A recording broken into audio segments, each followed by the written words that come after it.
a breath. Now listen carefully. You are not owed mercy. You are not owed time. You are not owed an easy life. And as hard as it sounds, you are not owed understanding either. The world doesn't pause because you're tired. It doesn't slow down because your heart feels heavy today. It doesn't care how unfair it felt, or how hard you tried, or how close you almost were.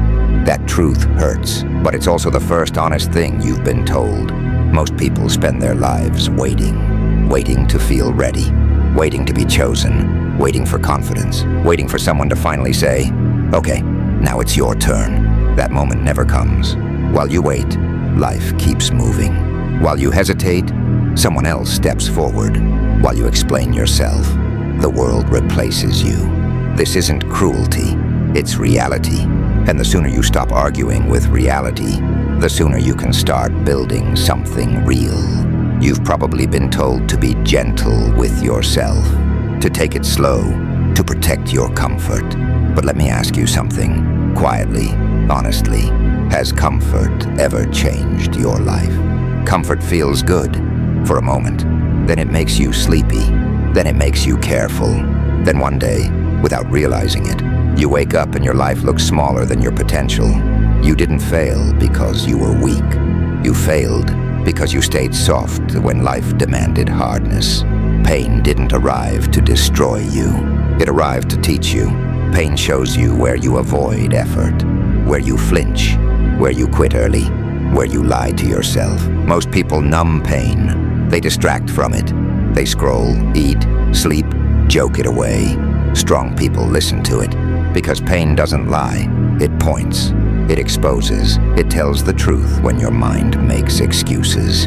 You're going to feel alone on this path, not because something is wrong with you, but because growth isolates when you stop explaining yourself, when you stop chasing approval, when you stop lowering your standards to stay liked.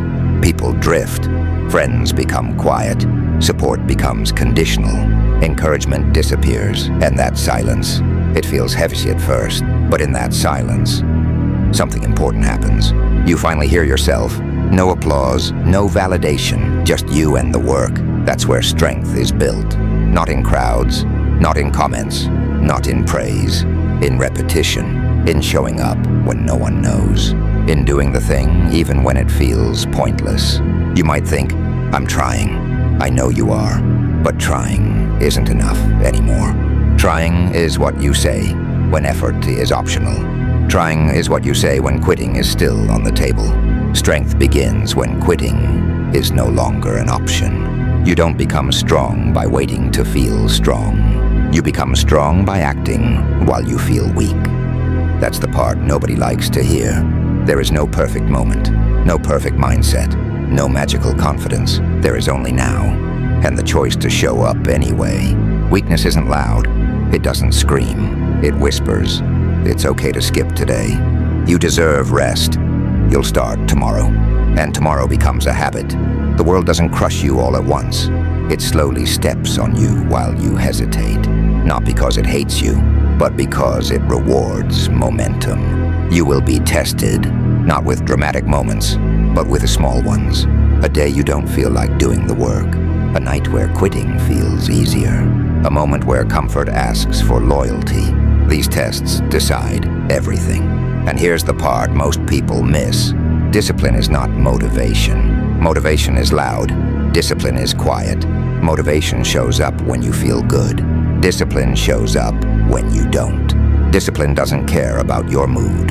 It cares about the result. You don't need to feel powerful. You need to be consistent.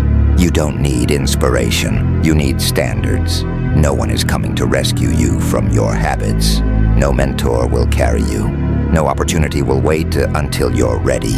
This is your responsibility. That sounds heavy, but it's also freeing, because the moment you accept full responsibility, you stop being a victim of circumstances and start becoming a force inside them. You will lose people. You will lose comfort. You will lose versions of yourself that felt safe. Let them go. They cannot follow where you're going. You don't need to announce this change. You don't need to explain it. Move quietly. Work relentlessly. Let results speak when words are unnecessary. This is not about being perfect. It's about being prepared. Prepared to suffer a little longer. Prepared to work a little harder. Prepared to stand when it would be easier to kneel. You are not special because life was hard on you. You become dangerous when you turn that hardship into discipline. So don't wait. Begin tonight. Begin imperfectly. Begin quietly. One hard action, then another, then another. The world won't notice at first, and that's good, because by the time it does, you won't need its permission anymore. This is where it starts, not with hope, not with comfort, with choice. This is where most people disappear, not loudly, not dramatically, quietly. They don't quit in a single moment. They fade. They miss one day, then another. Then they stop holding themselves to the standard they swore they'd never drop. And slowly, the fire goes out. This part isn't exciting. It's repetitive. It's lonely. It's heavy. This is the forge. No one claps in the forge. No one sees you here. No one cares how hard it feels. And that's the point. Pain stops being something you complain about here. It becomes something you use. You stop asking, why does this hurt? And start asking, what is this trying to teach me? Because pain always has a message. Sometimes it's telling you you're weak. Sometimes it's telling you you're undisciplined. Sometimes it's telling you you've been lying to yourself. And the worst pain of all, knowing exactly what you should do and still not doing it. That kind of pain doesn't scream. It sits in your chest. It follows you into sleep. It whispers, you're capable of more. The Forge teaches you something brutal. Motivation cannot be trusted. Motivation is emotional. It rises and falls. It disappears when life gets heavy. Discipline stays. Discipline is boring, unsexy, repetitive. Wake up. Do the work. No applause, no reward. Sleep. Repeat. At first you fight this rhythm. You want intensity. You want transformation overnight. You want proof that it's working. But the Forge doesn't give proof. It gives pressure, and pressure reveals everything. This is where your weaknesses stop hiding. Your laziness shows up as tired. Your fear shows up as busy. Your lack of commitment shows up as overthinking. You see yourself clearly here, and most people don't like what they see. So they leave. They go back to comfort, back to noise, back to distractions that make them feel alive without demanding effort. But you stayed, and staying changes you. You begin to move differently, quieter, more deliberate. You stop explaining your goals. You stop arguing with doubters. You stop needing people to believe in you, because belief doesn't build strength. Action does. Every day you show up when you don't want to. Something inside you hardens. Not cruel, not cold, solid. You start trusting yourself again. Not because you feel confident, but because you keep your word. You said you'd do the work, and you did. That's rare. That's power. The Forge strips you down. Old habits burn away. Comfort gets expensive. Distractions lose their flavor. Things that once felt normal now feel heavy. Late nights, cheap dopamine, empty conversations. You don't hate them. They just don't fit anymore. And this is where it gets dangerous, because you'll be tempted to relax. You'll think, I've changed enough. You'll think, I deserve a break. You'll think, I'm not who I used to be. That thought has killed more growth than failure ever did. Strength is rented, and the rent is due every single day. Miss payments, and it leaves you quietly. The Forge teaches you silence, not the silence of weakness, the silence of focus. You stop announcing your progress. You stop seeking validation. You stop needing approval to continue. You learn that real strength doesn't talk much. It just shows up again and again and again. You also learn something uncomfortable. Some people want you weak, not because they hate you, but because your discipline exposes their excuses. Your consistency makes their comfort feel fragile. So they'll test you. They'll joke. They'll doubt. They'll minimize your effort. Not intentionally cruel, just threatened. Don't argue. Let your absence speak. Let your results explain. The Forge also forces sacrifice, time, energy, relationships. You will choose work over comfort, loneliness over distraction, growth over approval, and it will hurt. Not because you're wrong, but because transformation costs something. You are trading who you were for who you could become. That trade is never painless. There are nights in the Forge where you feel empty.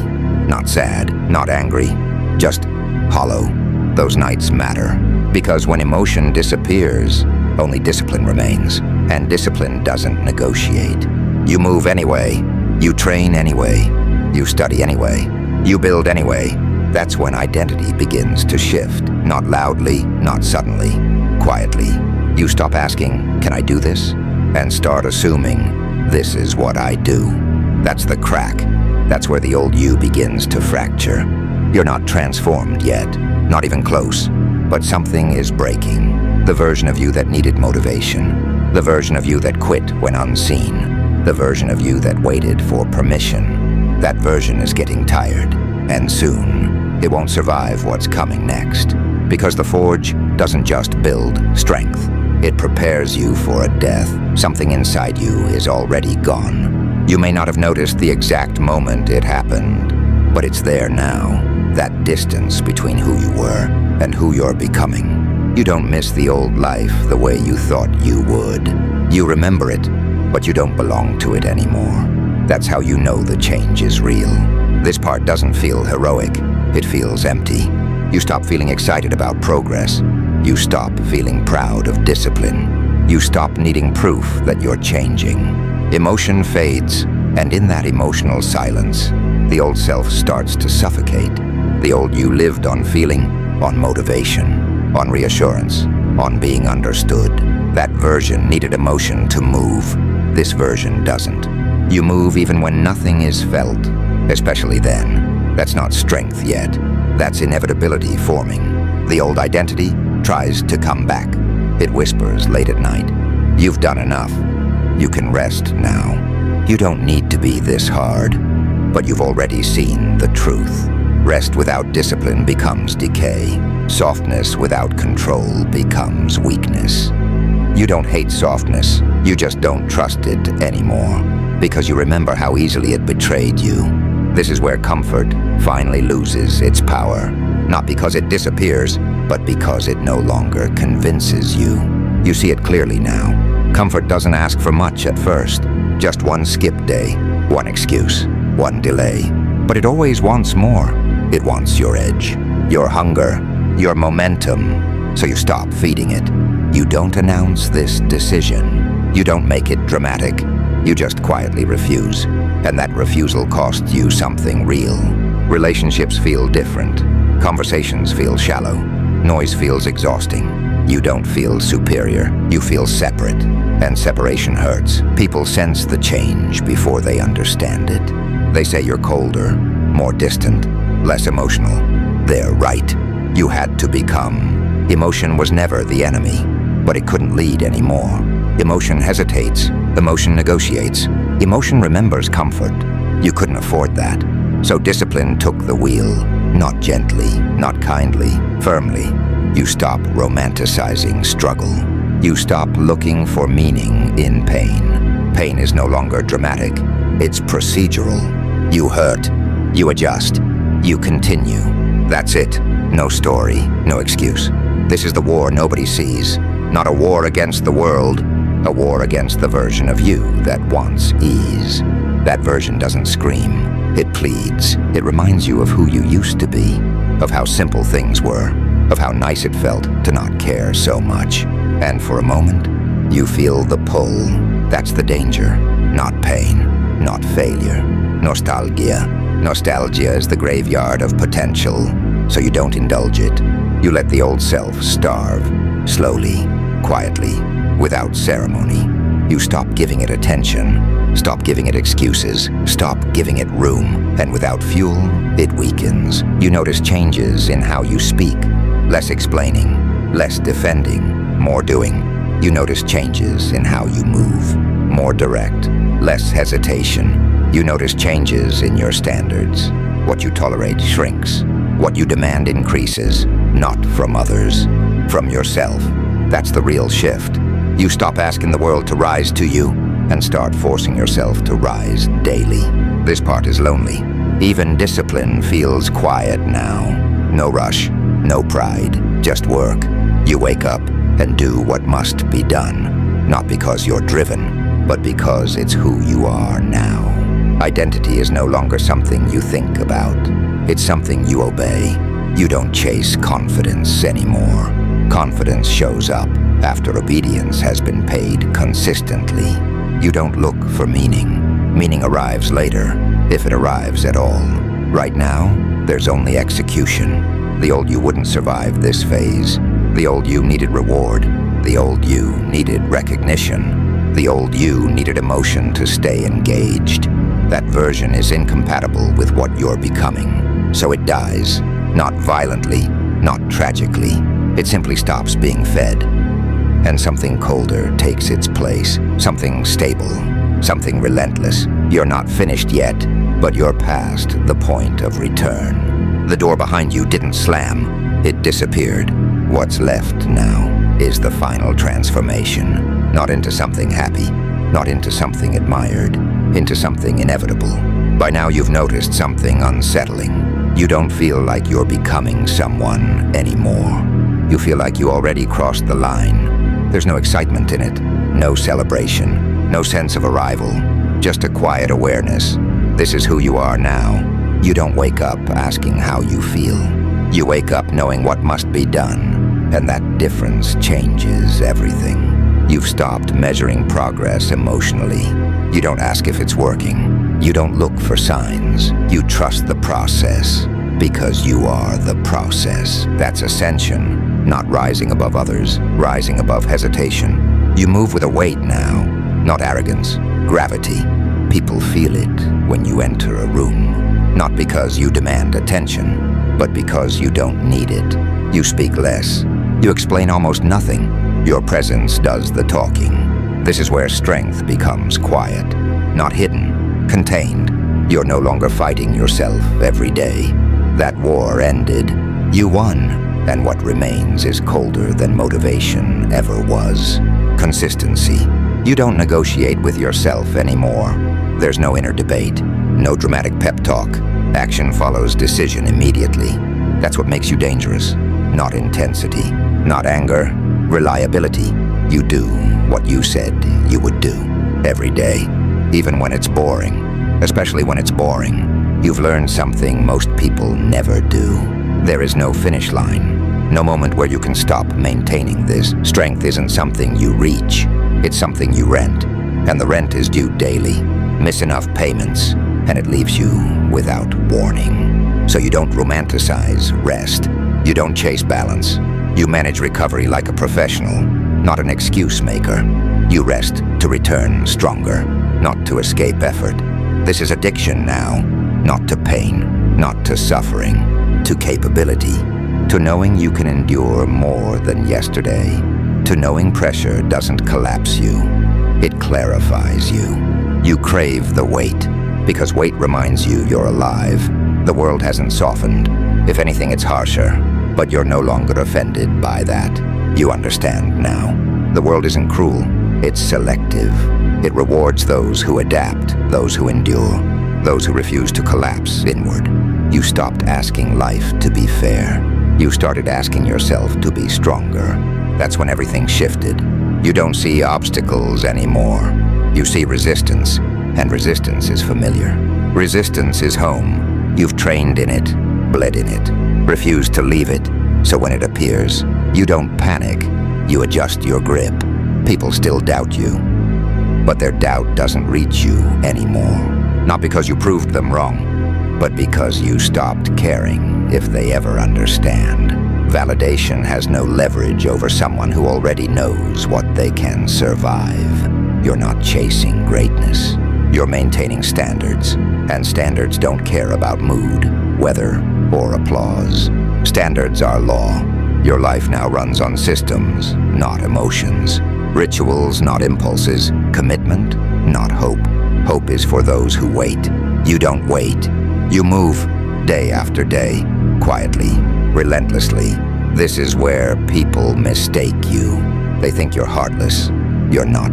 You just stopped letting emotions steer. You still feel. You still care. But feeling no longer decides action. Action decides everything. And that discipline has carved something permanent into you. You are no longer someone life happens to. You are something life has to deal with. Pressure doesn't break you. It sharpens you. Time doesn't scare you. It reveals others. You've accepted the final truth. This never ends, and you don't want it to. Because the moment you stop growing, you start decaying. So you don't ask for peace. You ask for capacity. You don't ask for comfort. You ask for endurance. You don't ask to be happy. You ask to be unbreakable. Not dramatic, not loud, just impossible to remove. You wake up tomorrow and do it again. Not because you're inspired, but because this is who you are. And who you are does not kneel, does not rest, does not wait to be saved. You move forward, always, like gravity, like time, like something inevitable. And that is power that never ends.